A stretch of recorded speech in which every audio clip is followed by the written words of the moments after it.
What if I told you that one of the most trusted vehicles in the world, the kind driven through deserts, war zones, jungles, and frozen wastelands, started as a copy of an enemy's machine? In the early 1950s, Japan was still recovering from World War II. The country's industries were struggling, and its automakers were trying to find direction. Then, war broke out on the Korean Peninsula. The U.S. military, needing support vehicles in Asia, turned to Japanese manufacturers for help. Toyota answered the call, and what they built would start a legend. Their first prototype was called the Toyota BJ. It wasn't fancy. It was big, loud, and rugged, but it could go anywhere. During a test in 1951, it did something no vehicle had done before. It climbed to Station 6 on Mount Fuji, Japan's tallest mountain. That climb didn't just prove the BJ's toughness. It caught the attention of Japan's national police. But there was a problem. It looked too much like the American Jeep. So Toyota renamed it. And this name would change everything. They called it the Land Cruiser. It was a bold move. A name that challenged Britain's Land Rover, the reigning king of off-road travel. But Toyota wasn't just naming a car. They were setting a challenge. Build something that could survive anything, anywhere. No one knew it yet, but this humble, military-born machine was about to become a global icon. Not just a car, but a symbol of trust, of toughness, of never giving up. And this was only the beginning. After the BJ's bold climb up Mount Fuji and its adoption by the Japanese National Police, Toyota saw potential. But at this point, the BJ wasn't ready for the world. It was tough, yes, but too big, too raw. Toyota needed to refine it. And so began the first steps toward turning a military workhorse into a true all-terrain icon.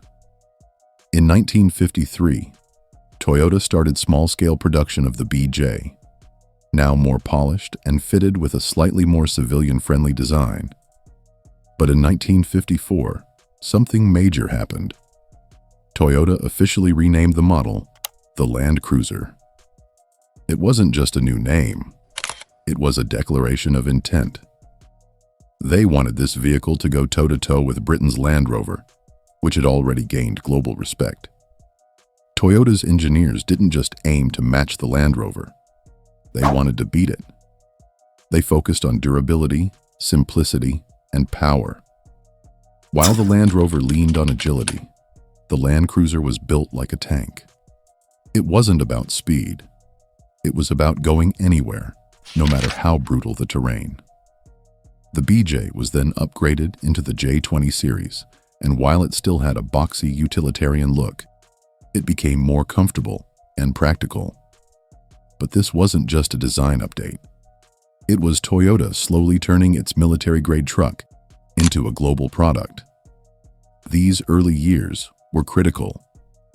Toyota was learning how to balance toughness with usability, how to make a vehicle that could haul gear through a jungle, but also take a family across town.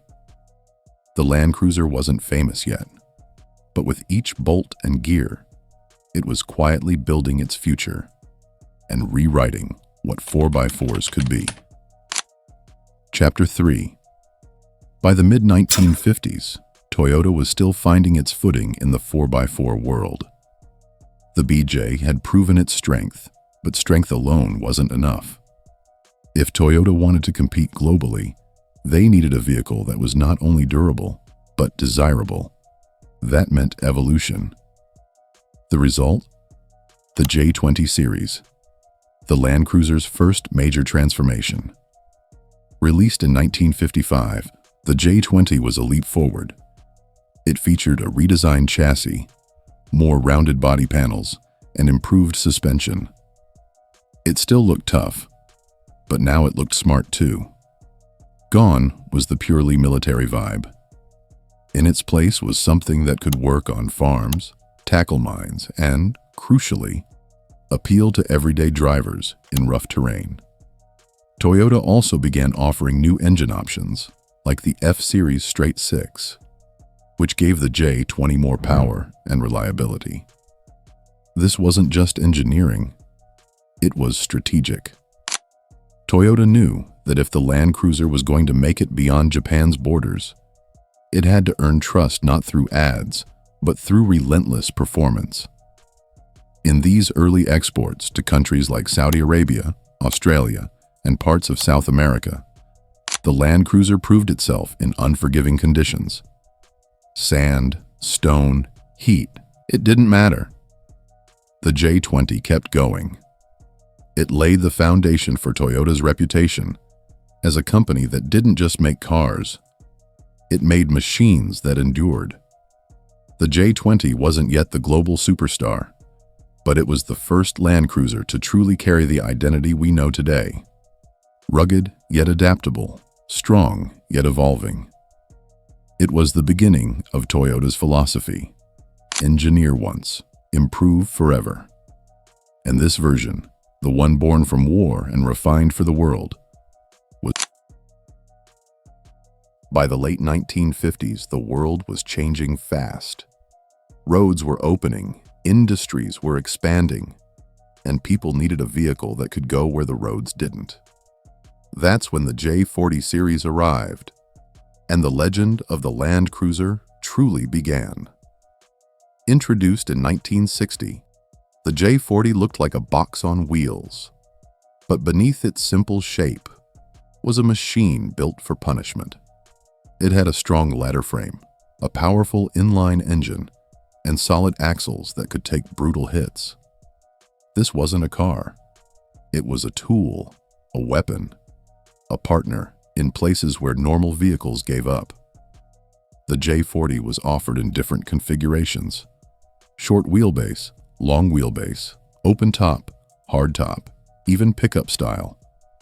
This flexibility made it popular across a wide range of users: military, farmers, explorers, and even rural families. But what truly made the J40 unstoppable was its mechanical honesty. No fragile electronics, no unnecessary features, just raw, mechanical strength. You could fix it with basic tools in the middle of nowhere, and it would keep going. In countries with extreme terrain, the outback in Australia, the Sahara in Africa, the highlands of South America, the J40 became a symbol of trust. People knew, if anything can get you home, it's the Land Cruiser. Toyota wasn't just building a product, it was building reputation. And the J40 wasn't just conquering trails, it was conquering hearts. The Land Cruiser had gone from a prototype to a global icon, and it had only just begun. The 1960s and 70s weren't just about new roads, they were about global reach. Toyota had already proven the Land Cruiser could survive almost anything. Now, it was time to take that reliability to the world. The Land Cruiser began rolling into Latin America, Africa, the Middle East, Australia, and beyond. It became Toyota's first global success story.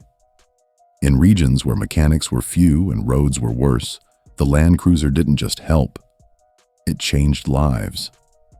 It could carry medical supplies to remote villages, pull trucks out of rivers, or tow livestock through desert heat.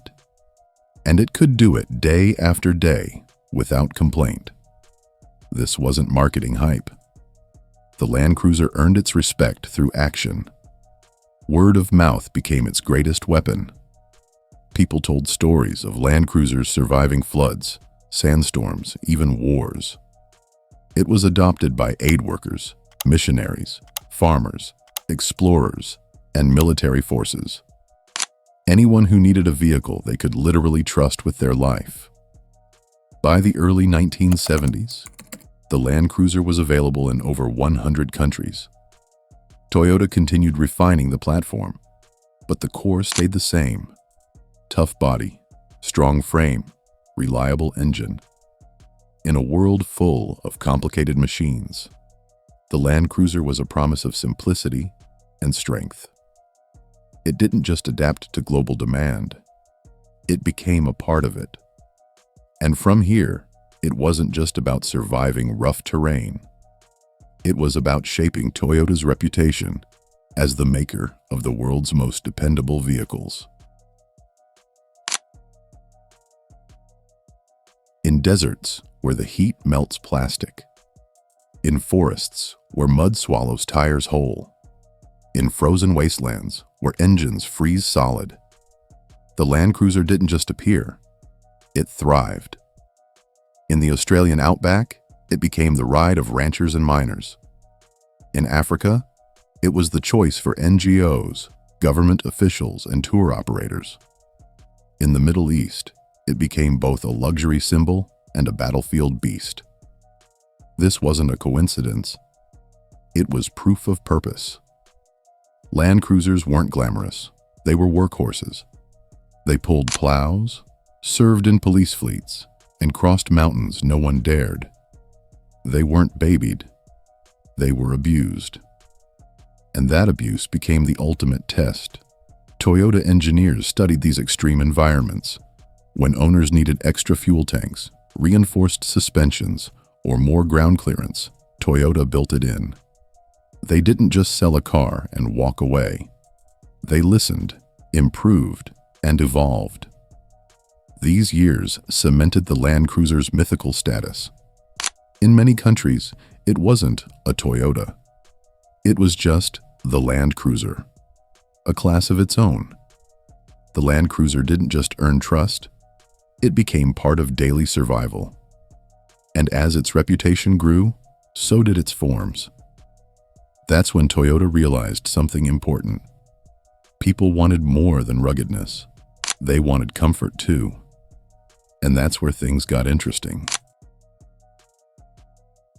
By the 1980s, the Land Cruiser had already conquered deserts, war zones, and jungles. But now, it was headed somewhere unexpected. The suburbs. Families, business travelers, and city drivers were beginning to notice the Land Cruiser, not just for its toughness, but for something more: dependability. Toyota saw an opportunity. They didn't need to change the DNA, just tune it for a new audience. That's when the Land Cruiser Prado was born. It kept the rugged frame, but softened the edges. The Prado was more compact, more comfortable, and easier to handle in urban environments. Suddenly, you didn't have to be an explorer to own a Land Cruiser. You just had to appreciate its legacy. At the same time, Toyota began adding more luxury features to the full-size Land Cruiser. Leather seats, advanced audio systems, and improved ride quality made it a strong rival to high-end SUVs. But here's the twist. Underneath all the luxury, it was still built like a tank. Now, you had one vehicle that could handle school runs during the week and off-road trails on weekends. People loved the idea. A car that didn't make you choose between comfort and capability. This shift didn't water down the Land Cruiser. It amplified its appeal. It became a symbol of balance, power and polish, ruggedness and refinement. And it made the Land Cruiser something it had never been before: a status symbol. Toyota didn't abandon the workhorse, it evolved it. And as markets expanded, the Land Cruiser became more than a utility vehicle. It became a dream vehicle. In 1990, Toyota launched what many consider the golden child of the Land Cruiser family, the 80 Series. This wasn't just an update. It was a statement that a Land Cruiser could be luxurious, modern, and still indestructible. The 80 Series was boxy, but bold, blending comfort and confidence like no model before it. It came with full-time four-wheel drive, solid front and rear axles, coil spring suspension, and, for the first time, electronic locking differentials. That meant serious off-road capability, now enhanced with a smoother ride and smarter tech. Inside, Toyota didn't hold back. Plush interiors, power windows, automatic climate control. It felt more like a luxury sedan than a trail monster. Yet, under the hood, it still had that bulletproof inline-six engine and legendary drivetrain. The message was clear: you can have both. And the world responded. Adventurers loved it. Families trusted it. Even governments used it for convoys. The 80 series became the vehicle of choice for those who wanted to go anywhere, in comfort.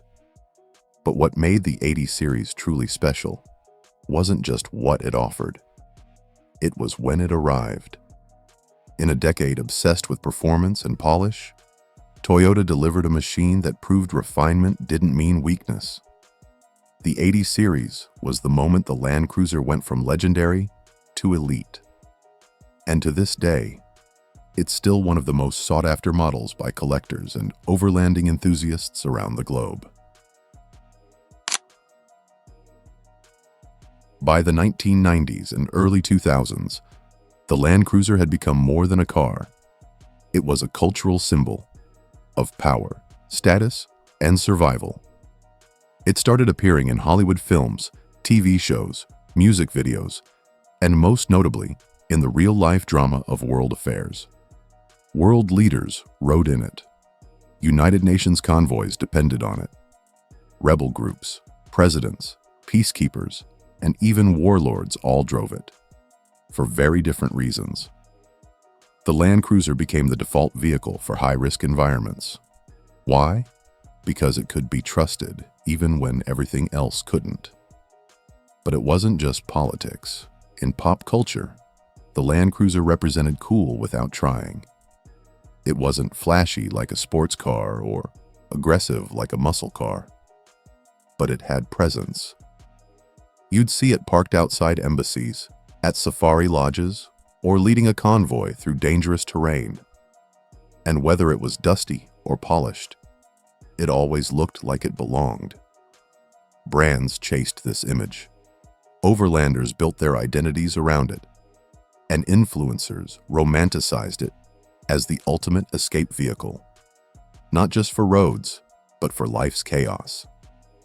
The Land Cruiser had crossed a line very few vehicles do. It was no longer just transportation. It was a statement of independence, strength, and global reach. Whether in a desert war zone or a luxury suburb, it stood for something. And that something was unshakable reliability. The Land Cruiser's fame wasn't built on marketing. It was built in workshops, test tracks, and real-world hellscapes. Toyota didn't aim to make the most advanced SUV. They aimed to make the most unkillable. Behind the scenes, Toyota engineers treated the Land Cruiser like a mission-critical machine. Every bolt, every joint, every gear had to endure punishment. They tested it in brutal heat, freezing cold, and flooded jungles. One engineer famously said, "If it survives Australia, it survives anywhere." That wasn't just talk. Land Cruisers were overbuilt. Frames were thicker than needed. Engines were tuned for longevity, not speed. Even the wiring was simplified to avoid failures in remote places. Toyota didn't want the vehicle to last. They wanted it to outlive its owner. This obsession led to decades of stories. Land Cruisers running for 500,000 kilometers. Ones left in the desert, started after years and still drove. Units used in combat that kept running despite bullet holes and missing panels. These weren't myths. They were testimonies. Toyota's goal wasn't to make you come back to the dealership. It was to make sure you never had to. In a world of planned obsolescence, the Land Cruiser stood alone, built not to impress but to endure. And that's why people trusted it, not just with their journeys but with their lives. In 2021, Toyota did the unthinkable. They discontinued the Land Cruiser in markets like the US fans were shocked. How could a vehicle so legendary be retired? The answer lay in changing times. SUVs were evolving. Fuel economy, emissions, and urban design were reshaping the market. The Land Cruiser, big, heavy, and expensive, wasn't a fit for modern regulations and mainstream buyers. But while the end felt like a funeral, it was really a pause. Toyota wasn't killing the legend. It was rebuilding it. Behind the scenes, engineers were working on a new generation, one that would respect the past, but fit the future. Lighter, more efficient, more tech-savvy, yet still, undeniably, a Land Cruiser. It wasn't just about making a vehicle. It was about protecting a legacy. Toyota knew this wasn't just another model. It was a symbol of everything the brand stood for. So they went quiet. They listened. They tested. And they prepared for a comeback that would shake the industry once again. The 300 and 250 series revolution. In 2021, the world saw the birth of the Land Cruiser 300 series. Lighter, stronger, and smarter. A new engine, a new frame, a new beginning. And in 2024, Toyota introduced the 250 series, bringing back the beloved retro boxy style with modern hybrid power. Toyota had done what few automakers dare: evolve a legend without losing its soul. The 300 series kept the luxury, but improved off-road performance with features like multi-terrain select, crawl control, and even facial recognition tech. Meanwhile, the 250 series offered a more affordable, heritage-inspired model with all the grit of the original, plus hybrid options to meet modern demands. And people loved it. Toyota wasn't just keeping the Land Cruiser alive, they were giving it to a new generation, one that cared about reliability and sustainability, one that respected heritage but embraced innovation. Once again, the Land Cruiser had adapted, without ever forgetting where it came from. The legend rolled on, now in HD and hybrid. The Toyota Land Cruiser is more than a vehicle. It's a survivor, a legend, a symbol of reliability in a world full of uncertainty. For over 70 years, it's been more than just metal, rubber, and horsepower. It's been a lifeline, a warrior, a trusted companion across deserts, war zones, frozen tundras, and dense jungles. What makes the Land Cruiser special isn't just how it's built. It's what it's built for. It's the car that doesn't care where you are, how bad the road is, or how far you need to go. It just keeps moving. In some parts of the world, when someone says they want a Toyota, what they really mean is they want a Land Cruiser, because the name has become a language of its own, one that says, "You'll be okay." This isn't a car you trade in every few years. It's a car you pass down, rebuild, or never let go of. In fact, many Land Cruisers from the 70s, 80s, and 90s are still running today, some with over 500,000 kilometers on the odometer. Others are used in active conflict zones, still trusted with life and death missions. And while it's been used by presidents and prime ministers, it's also been the humble truck that delivers water to villages or hauls timber from remote forests. That's the power of legacy. Even when Toyota stopped selling the Land Cruiser in some countries, fans didn't let it fade. Online forums, clubs, and collectors kept the name alive. Restoration shops gave old models new life, and the moment Toyota hinted at a revival, the world responded, loud and proud. Because some names don't belong to just a company. They belong to the people, the drivers, the adventurers, the ones who refuse to quit. And that's why the Land Cruiser will never die. Because it's not just built to last. It's built to outlive the road itself.